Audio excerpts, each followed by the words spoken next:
La charla de hoy se titula así: superando nuestros conflictos internos. Cuento 3 y me lo grita en voz alta. 1, 2, 3. Nuestros conflictos internos. Ana fue una mujer que tenía un conflicto enorme dentro de su corazón. Ese conflicto por años la tenía en una baja autoestima. Este conflicto no le permitía ser feliz, y este conflicto tampoco le permitía disfrutar de todas las cosas buenas que Dios le había dado. Porque eso es lo que hacen los conflictos internos. No te permiten disfrutar de todo lo bueno que Dios te da y no te permiten ser feliz. Y tú puedes ser una persona increíblemente bendecida por Dios y no darte cuenta y estar bien amargado y bien sacado de onda, porque hay una cosa, todo el mundo diga una cosa que quisieras tener y no tienes. Eso provoca los conflictos internos. Ana no era feliz y se le notaba. La Biblia lo platica de esta manera. Primera de Samuel capítulo 1 verso 8 va a estar en la pantalla. Fíjese usted la ternura de su esposo. Ana le dice: ¿por qué lloras? ¿Por qué no comes? ¿Por qué estás resentida? Luego le dice: ¿acaso no soy para ti mejor que 10 hijos? O sea, obvio, este tipo no tenía problemas de autoestima, y usted lo puede notar ahí en esa expresión. El tipo decía: oye, si me tienes a mí, ¿qué más quieres? No, ya con eso tienes. Pero la verdad es que Ana se encontraba en un estado depresivo así palpable. Lloraba, estaba anoréxica, no quería comer, estaba resentida con la vida, y su relación matrimonial con este Brad Pitt de aquel tiempo al parecer no le satisfacía del todo. Ahora, qué interesante, estaba casada con un guapo y de todas maneras no era feliz. Entonces la guapura no es la clave, no nos vayamos con la finta. Cuando tenemos conflictos internos, tú puedes estar rodeado de bendiciones que otros pueden admirar, pero tú no valorarlas por estar clavadísimo en esa cosa que quisieras tener y no tienes. Ahora, ¿cuál era el conflicto de Ana?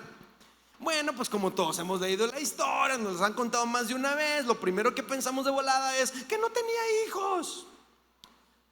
Pero si uno medita más profundamente y le echa coquito ahí a la reflexión, entonces uno descubre que el conflicto iba más allá que eso. El conflicto de Ana era que no era la única en el corazón de su esposo. Elcana tenía otra mujer llamada Penina.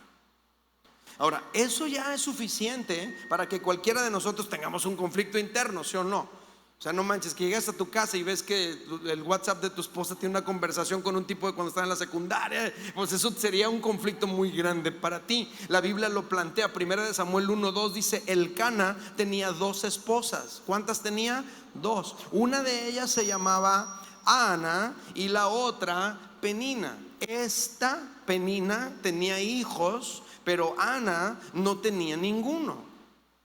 Ahora, a cualquiera de nosotros nos dolería si sentimos que el corazón de nuestra esposa o el corazón de tu esposo está dividido entre tú y algo más, entre tú y alguien más. Te dolería horrible si tú sientes que tu esposa tiene un corazón dividido entre tú y un viejo amor de la secundaria, o entre tú y sus amigas del Face, o entre tú y su mamá, entre tú y un amante. Igual a las mujeres les dolería horrible sentir que su esposo tiene un corazón dividido entre ellas y su negocio entre ellas y sus hobbies entre ellas y su moto entre ellas, y que tantas cosas partiría su corazón. Pero además de esto, Ana no podía tener hijos y la otra, Penina, sí los podía tener, y eso a Ana la hacía sentir inferior. Era como decir: no manches, pues ¿cómo compito contra eso? O sea, me alacio el pelo, me hago la liposucción, ¿cómo compito contra la realidad de que la amante de mi esposo o la otra mujer de mi esposo sí puede tener hijos y yo no puedo tener? Entonces el conflicto de Ana se resumía en una sola situación: como no puedo tener hijos, mi esposo buscó a otra mujer para satisfacer sus necesidades. Esa era la situación que Ana estaba teniendo dentro de su corazón. Ahora, no deberíamos ser injustos con el Cana tampoco, ¿verdad? Porque ahorita ya a estas alturas, ya cuando se los platiqué, algunas de ustedes se les metió el espíritu de Paquita la del barrio y ya están queriéndole decir inútil y rata de dos patas. Pero tengo que hacer un poquito de contexto. En primer lugar, en aquel tiempo, en aquella cultura oriental, era común que un hombre tuviera dos esposas siempre y cuando pudiera mantenerlas a las dos. En aquel tiempo, no estoy dando ideas, ¿ok? En aquel tiempo. En segundo lugar, era una manera en la que los gobiernos podían atender un problema social que eran las viudas con hijos. Iban los hombres a la batalla, a la guerra, mataban al marido allá y ahora está una mujer aquí con 3 plebes y no hayan cómo los van a ayudar. Entonces el gobierno no tiene manera. Entonces el gobierno permitía que un hombre que pudiera mantenerlas, las tuviera a las dos. Y número 3, en aquel tiempo, a diferencia de hoy, no había pensiones, ni seguro social, ni 401k, ni nada de esas cosas que tú vas haciendo para cuando estés viejito. En aquel tiempo los hijos representaban tu seguridad para los años de la vejez. Por esa razón, cuando una mujer o un hombre no tenía hijos, era un hombre o una mujer sin esperanza en el futuro.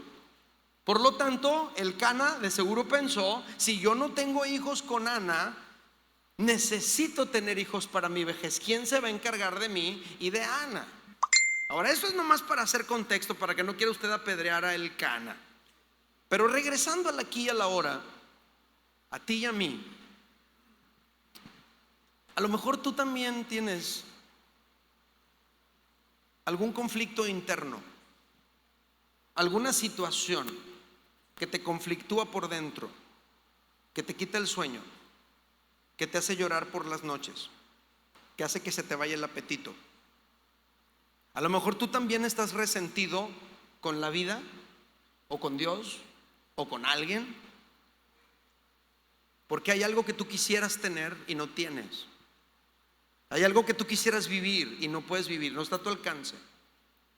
A lo mejor te comparas con otros matrimonios, con otras familias, con otras personas, y te frustras porque la manera en la que tú vives no coincide con tus expectativas de vida. O a lo mejor tu conflicto es que quizá tú no ocupas el primer lugar en el corazón de alguien que es muy importante para ti. Tus padres, tu esposo, tu esposa, tu pastor, tu jefe del trabajo. Y a lo mejor ya son años también, igual que Ana, que tú estás batallando con esta situación allá dentro de tu corazón, y tu vida es como una montaña rusa emocional, donde a veces estás súper bien y a veces estás súper mal, y a veces andas bien animado, lleno de fe, y a veces andas bien deprimido, bien echado para abajo. Ahora, ¿listos? La historia de Ana nos da esperanza, familia. Escucha, porque si ella salió adelante, significa que tú y yo también podemos. Y hay una verdad central muy importante que nos deja la historia de Ana. Yo la quiero compartir con usted. Kimberly me la va a poner en la pantalla, y es la siguiente. Yo se la voy a leer una vez y luego usted me la va a leer 2 veces. Número 1, yo se lo leo. La persona que confía en Dios superará cualquier conflicto en su vida. Ahora usted, 1, 2, 3. Superará. Le salió muy aguado, no es lo que esperaba yo para Tecate, para la iglesia local, así que tiene una segunda oportunidad. Le cuento 3 y me grita: 1, 2, 3. La persona que confía en Dios. Ahora, ¿cuál es la palabra clave ahí? No es Dios. Confiar. Porque tú puedes ir a la iglesia y tener a Dios, y de todas maneras, como no confías en Él, estar deprimido, apachurrado, sin esperanza, sin fe. Entonces la clave es confiar en Dios. La persona que confía en Dios, no importa cuál conflicto pueda enfrentar, va a poder superarlo si confías en Dios. Y eso nos mete en otro problema, porque cuando uno le dice a alguien: es que tienes que confiar en Dios, a veces te contestan: no, yo sí voy a la iglesia. No, momento. Una cosa es ir a la iglesia y otra muy distinta es confiar en Dios. Tú puedes ser de los que vienen a la iglesia y no confiar en Dios en situaciones prácticas de la vida. Segundo lugar, otro conflicto con este asunto es: algunos dicen: es que yo confío mucho en Dios, yo confío mucho en Dios, Pero decir que confías en Dios no es confiar en Dios. Su depresión seguía, su falta de apetito seguía, su resentimiento seguía. Aunque Ana tenía religión y se congregaba y adoraba en la manera que ella lo entendía, pero religión no cambia vidas, religión no sacia el alma. Religión puede aplacar un poco la culpa, pero no te cambia en realidad. La Biblia dice, por ejemplo, 1 Samuel 1, 3 al 7, cada año, ella se congregaba cada año. ¿Conoce usted gente que se congrega cada año? Bueno, ella se congregaba cada año. Cada año Elcana salía de su pueblo para adorar al Señor Todopoderoso, ofrecerle sacrificios en Silo, donde Ofni y Finés, los dos hijos de Eli, oficiaban como sacerdotes del Señor. Cuando llegaba el día de ofrecer su sacrificio, Elcana solía darles a Penina y a todos sus hijos e hijas la porción que les correspondía. ¿De qué está hablando? En el judaísmo se usaba ir a comer con Dios. Llevabas el borrego que mataban, una parte lo quemaban en el altar como holocausto, otra parte se almacenaba para la manutención de los sacerdotes y otra parte se la comía en la familia ahí en presencia de Dios. A eso se refiere con que les daba la porción que les correspondía. Pero a Ana le daba una porción especial, pues la amaba a pesar de que el Señor la había hecho estéril. Penina, su rival, solía atormentarla para que se enojara, ya que el Señor la había hecho estéril. Verso 7, cada año cuando iban a la casa del Señor sucedía lo mismo. Penina atormentaba a Ana hasta que Ana se ponía a llorar y ni comer quería. Yo no sé si te diste cuenta de los elementos religiosos que leímos. Había adoración, había sacrificio, había sacerdotes, había un lugar para congregarse y ella participaba de religión, pero su vida no cambiaba. Ana repetía la misma historia, porque buscaba a Dios por religión, pero no buscaba a Dios de todo corazón. Pero el punto es este, familia: hubo un momento en su vida donde su búsqueda de Dios cambió por completo, fue totalmente distinto. Ya no buscó a Dios de una manera religiosa y mecánica, sino que lo buscó en necesidad, lo buscó desde la angustia, lo buscó con una sinceridad que antes no había tenido. Y ese año su vida cambió por completo. Y la Biblia lo plantea así, 1 Samuel 1, 9 al 16. Una vez de todas las que fueron, estando en Silo, Ana se levantó después de la comida y a la vista del sacerdote Elí, que estaba sentado en su silla junto a la puerta del santuario del Señor, con gran angustia comenzó a orar al Señor y a llorar desconsoladamente. Entonces hizo este voto. Aquí hay otros elementos nuevos: angustia, lloro, voto o pacto. Y le dijo: Señor Dios Todopoderoso, mira lo que dice: si te dignas a mirar la desdicha de esta sierva tuya. Ella decía: Dios ni siquiera me voltea a ver.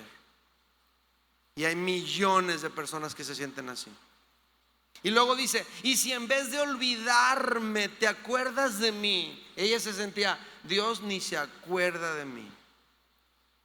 Y me concedes un hijo varón, yo te lo entregaré para toda su vida y nunca se le cortará el cabello. Como Ana estuvo orando largo rato ante el Señor, Elí se fijó en su boca. Sus labios se movían, pero debido a que Ana oraba en voz baja, no se podía oír su voz.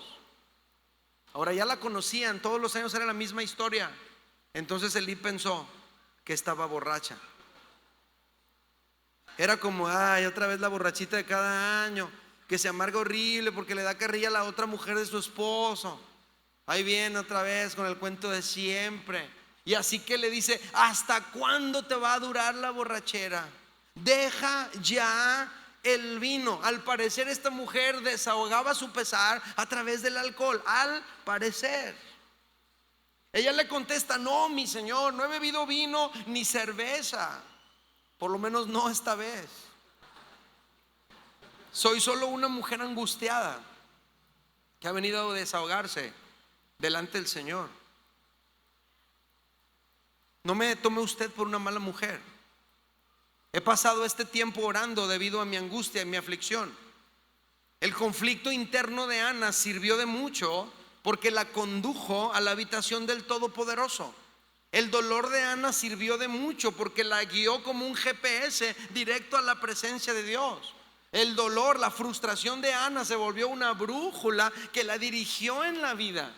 A lo mejor tú tienes un conflicto interno también, hay algo que te molesta, algo que te saca de onda, te frustra horrible de ciertas cosas que no cambian en tu vida o en tu economía o en la situación que tú estás viviendo y te amargas horrible, pateas el piso, pateas la puerta, pateas al perro, pateas tu esposa y las cosas no cambian, estás bien frustrado. Tú puedes hacer que tu frustración sirva de algo.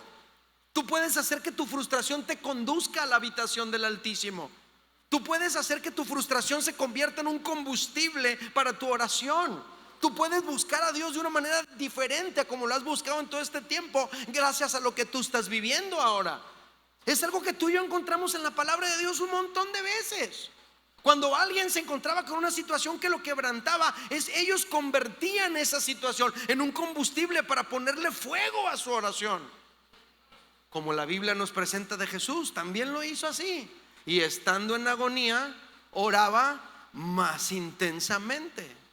El conflicto que tenía Ana hizo que le pusiera fuego a su oración. Tú y yo podemos decidir si nos las vamos a pasar toda la vida renegando por algo o lamentándonos de algo que quisiéramos que pasara y no pasa, o podemos hacer que nuestro conflicto nos impulse a buscar a Dios de una manera distinta a la que quizá le hemos buscado por muchos años. Y el punto es que Ana ese día encontró paz y consuelo allí. No todas las otras ocasiones que buscó a Dios de manera religiosa, pero esta ocasión que lo buscó con todo su corazón. Así que si alguno de los presentes esta noche está batallando con algún conflicto interno, estás amargadísimo porque tu papá se fue y no sabes si va a volver, estás súper triste porque a lo mejor te has lamentado de saber ni siquiera quién es tu papá, y a lo mejor estás batallando con ciertas cosas que quisieras cambiar, pero no están a tu alcance cambiar. Tú puedes hacer que tu conflicto interno te sirva para buscar a Dios de todo tu corazón, para buscarlo como Ana, para buscarlo con lágrimas, para canalizar en Dios tus frustraciones, para hacer un pacto con Él, y entonces estarás un paso más cerca de superar tus conflictos internos. ¿Lo estoy explicando bien? Ana manifestó su confianza en Dios, buscando a Dios de todo corazón, no nada más por religión.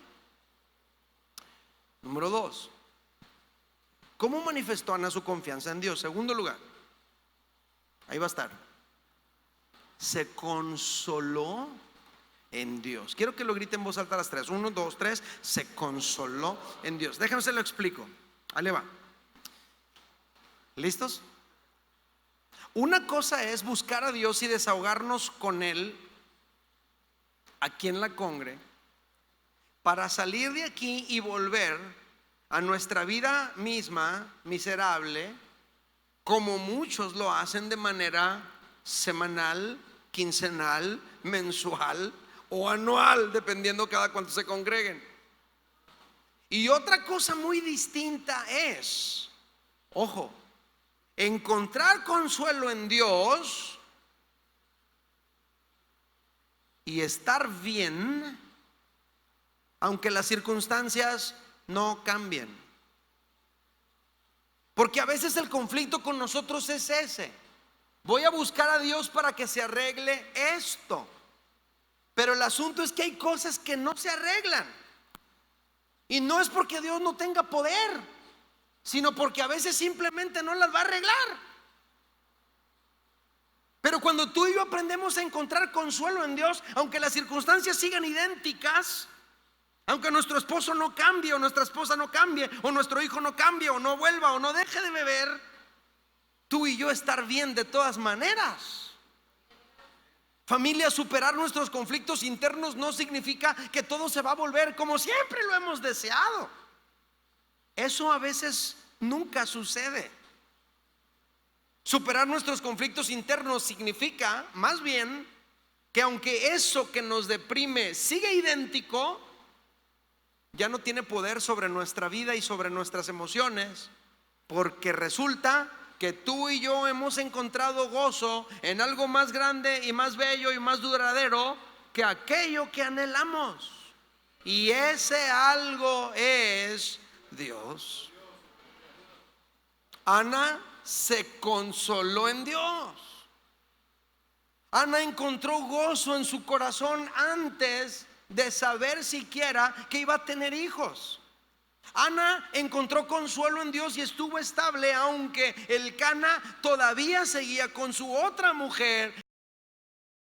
Ana seguía sin hijos, Elcana seguía con Penina, pero Ana ya no estaba deprimida porque aprendió a encontrar consuelo en Dios. ¡Wow! Ella, aunque las circunstancias seguían igual, decidió creer.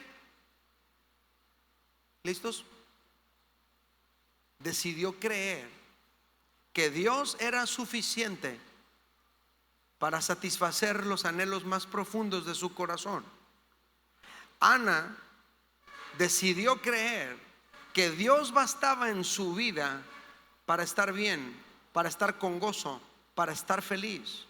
Ana decidió no condicionar su felicidad o su estabilidad al comportamiento de su esposo o al hecho de no tener hijos. Ella se consoló en Dios. Ella se consoló en Dios. Eso me recuerda a las palabras que escribió el rey David en el Salmo 23. Ahí va a estar en la pantalla. David escribió algo que tú te sabes: Jehová es mi pastor y... ¿Verdad que no dice y todo lo tendré? No, dice nada me faltará. A lo mejor tú no tienes lo que quieres, pero como tienes a Dios, eso que quisieras tener no te hace falta para estar feliz. Así es la cosa.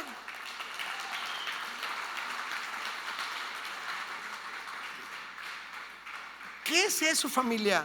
Eso es creer que Dios es suficiente para llenar cualquier vacío en tu vida. Es estar seguro de que te basta con tener a Dios para estar en equilibrio. Entonces tú y yo tenemos que aprender a encontrar consuelo en Dios. Aunque tu esposo no cambie, aunque tu esposa no cambie. Es que no me echa lonche. A lo mejor nunca te va a echar lonche en la mañana, pero tú estar bien con Dios. Aunque no suceda lo que tanto anhelas, tú estar bien con Dios. ¿Cómo se logra eso? Se logra cuando tú y yo hemos aprendido a encontrar consuelo en Dios, cuando tú sabes que Jesucristo basta para saciar tu vida. Porque resulta que en la Biblia encontramos que Dios, cuando tú y yo le pedimos algo, a veces te dice sí, pero a veces te dice no, y a veces te dice sí, pero todavía no, ¿sí o no? Cuando el apóstol Pablo oró a Dios por una cosa que él quería mucho, era un aguijón en la carne, y le dijo: Dios, yo te pido que me quites esto con lo que yo ando batallando. Y Dios le contesta: no, Pablo, eso no te lo voy a conceder. Ay, le dijo que no. Y al otro año llega el apóstol Pablo y le dice: Dios mío, te pido que por favor, si eres tan amable, me quites este aguijón en la carne, que ya no me lo ando acabando. Y Dios le dice: Pablo, ya te dije el año pasado, eso no te lo voy a conceder. Y llega el año siguiente: pero por favor, Dios mío, vengo a solicitarte de la manera más atenta, si pudieras por favor quitarme este aguijón en la carne que ya me tiene harto. Y Dios le contesta: Pablo, ya te dije, eso no te lo voy a conceder, que te baste mi gracia, porque mi poder se perfecciona en tu debilidad. Eso es algo con lo que vas a batallar siempre. Eso es algo con lo que no vas a superar. Esa es una enfermedad de la que no vas a sanar. Esta es una situación que no vas a vencer. Ese es algo que yo voy a usar para que tú dependas siempre de mí y no se te suba a la cabeza lo que no eres, Pablo. Entonces Pablo agarra la onda y entiende algo muy fuerte en su vida. Familia, cuando Dios es suficiente para saciar tu alma y la mía, aunque tú y yo vivamos circunstancias adversas, horribles, tú y yo podemos estar en equilibrio porque es Dios mismo el que nos da ese equilibrio.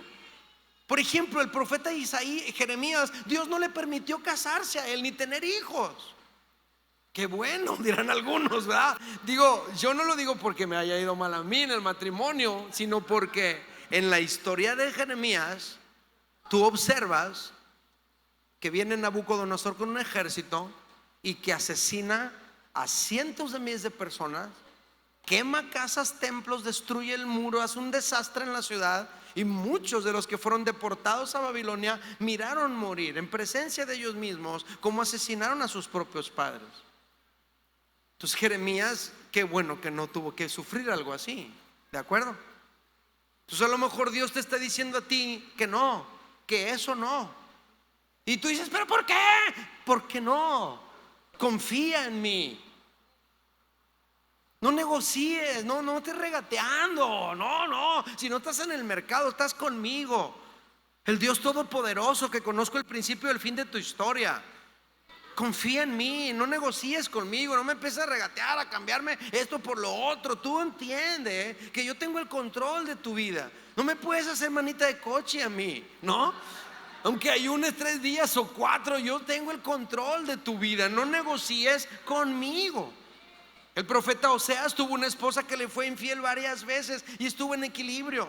El profeta Daniel fue llevado y deportado a otro país con otra cultura, fue castrado, no pudo tener familia, pero estuvo en equilibrio. ¿Por qué?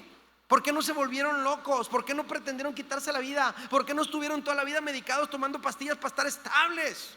¿Por qué no?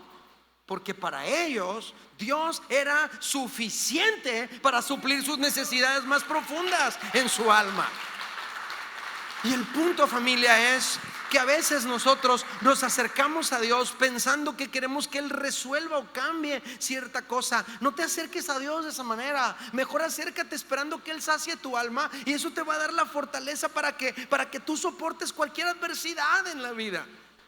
Porque la vida es difícil, pero si tenemos a Dios con nosotros podremos superarlo. Y yo te pregunto, ¿Dios te sacia o sigues tú con el afán de tener lo que no tienes? ¿Dios te sacia o sigues tú con el afán de controlar todo a tu alrededor? La vida de tus hijos, ¿a dónde vas? ¿Quieres que te hablen cada 5 minutos? ¿O quieres controlar todo lo que está pasando? Ana manifestó su confianza en Dios, buscándolo de todo corazón y encontrando consuelo en Él. ¿Está bien?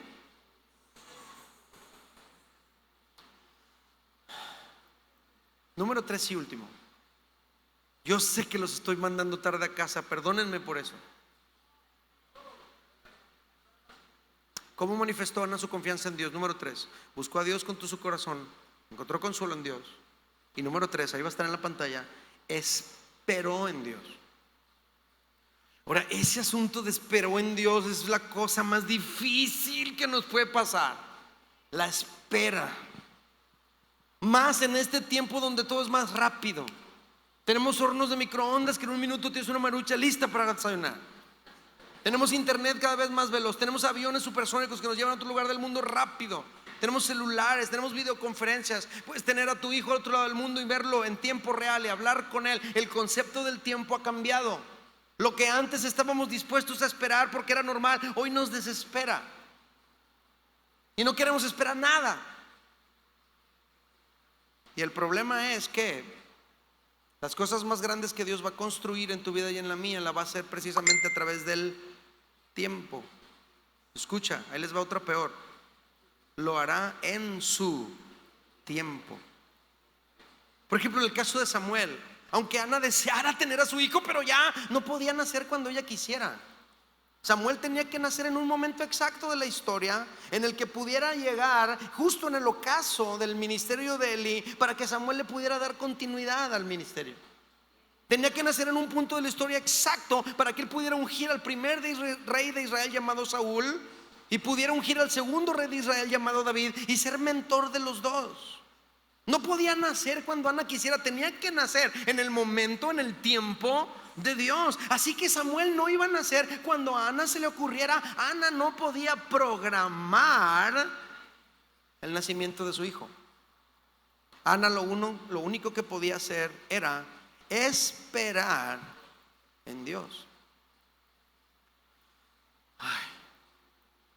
Pero para poder esperar en Dios necesitamos lo que acabamos de decir hace un momento: encontrar consuelo en Él y saber que Dios va a cumplir lo que ha prometido. Y aunque todavía no tenemos lo que anhelamos, estamos capacitados para esperar. Ana es un ejemplo de esperar. porque lo que anhelaba de todo corazón no llegó de inmediato. Ana ni siquiera sabía si Dios le había contestado o no lo que ella pidió. Pero como encontró consuelo en Dios, eso la capacitó para esperar. Primera de Samuel 1:18-20, y estoy terminando, dice: desde ese momento su semblante cambió, ya lo expliqué, y al día siguiente, ¿cuánto? ¿Cuándo? Al día siguiente, pasó todo ese día, y al día siguiente madrugaron y fueron a adorar a Dios otra vez, y después de adorar al Señor volvieron a su casa en Ramá, que no era un vuelo de 45 minutos hasta llegar a su destino, sino que tal vez era un viaje de una semana o de 2 o de un mes. Y cuando llegaron, Elcana se unió a su esposa, es decir, tuvieron relaciones sexuales, y el Señor se acordó de ella, y Ana concibió, y pasado un año dio a luz un hijo y le puso por nombre Samuel, pues dijo: al Señor lo pedí. ¿Qué es lo que encuentras tú? Lo que encontramos en ese pasaje, básicamente la espera de Ana. Ana, ese día que oró, salió del templo y pasó todo un día, y al otro día madrugan y vuelven a adorar, y luego inician un viaje de regreso a casa. No era un viaje corto, les tomó días o semanas tal vez. Tienen relaciones sexuales en algún momento, y entonces ella queda embarazada, pero Ana no lo sabía. Y aquí invito al grupo de alabanza a acercarse. Pero la clave fue esperar en Dios, familia. Esperar en Dios. No esperar en el Face, tratando de evadir tu realidad. Esperar en Dios, llenándote de Dios, congregándote, leyendo su palabra, doblando rodilla en tu casa, buscándolo. ¿Cómo manifestó Ana su confianza en Dios? Termino con esta frase: de 3 formas. ¿Lo podemos poner, Kimberly? Última. Buscando a Dios de todo corazón,